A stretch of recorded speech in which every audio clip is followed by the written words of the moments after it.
Limited, Dr. Kabir Adamu. Dr. Adamu, thank you for joining us on TVC News at 10. The Minister of Defense is talking tough as regards those responsible for the tragic killing of military personnel in Delta State facing the full wrath of the law. Talk to us about the standard practice, particularly getting to the root of the matter and having a robust investigation done. Thank you very much. The beginning of the whole directive is actually from the president. You would recall that the president did issue a statement where he gave an outright directive, almost unfettered, to the military to fish out the perpetrators, although he cautioned that it must be done by the rule of law. And I think that's the beginning. So every other person, of course, the president is the commander-in-chief of the armed forces, every other person, all the 29 ministries, departments, and agencies in government would rally around that presidential directive.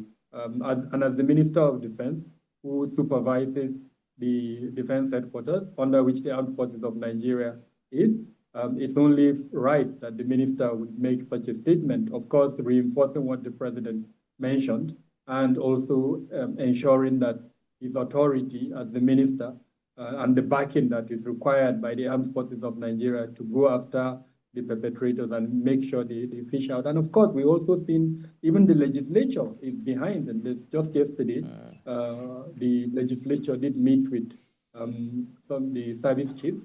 And of course, we saw what the statement that came out of that. So there is a united front among the majority of Nigerians, first to condemn what happened, and then secondly, to unite in terms of fishing out. Now, in terms of procedures, investigations are ongoing.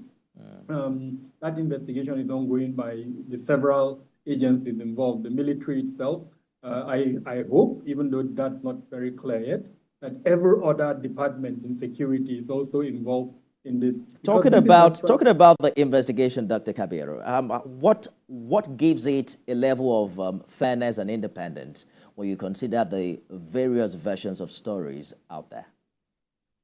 Well, the evidences that will be gathered, and by evidences, I mean both physical evidences, and then, of course, I wouldn't want to go into the details, but there are several evidences that would be gathered, that will be presented, hopefully, eventually, in a competent court of jurisdiction that would show the culpability of any suspect who is arrested and who has a hand in the killings.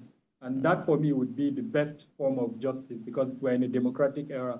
I do not expect any civilian to be taken to any other court outside of our civil court. And of course, with this is presented.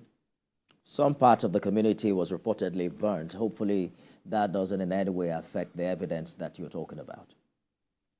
I did mention that there are several types of evidences. Some of them are physical, they are direct in terms of where the incident occurred.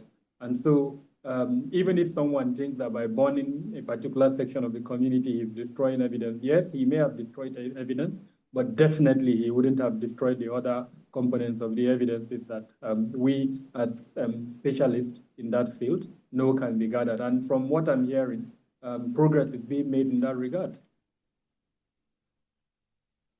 Thank you so much for the update there. We're following this development closely, and we're hoping that we'll be able to get some answers to the many questions. Chief Executive Officer, Beacon Consultant, Dr. Kabir Adamu, thank you for talking to us. Thank you for having me. And coming up on TV.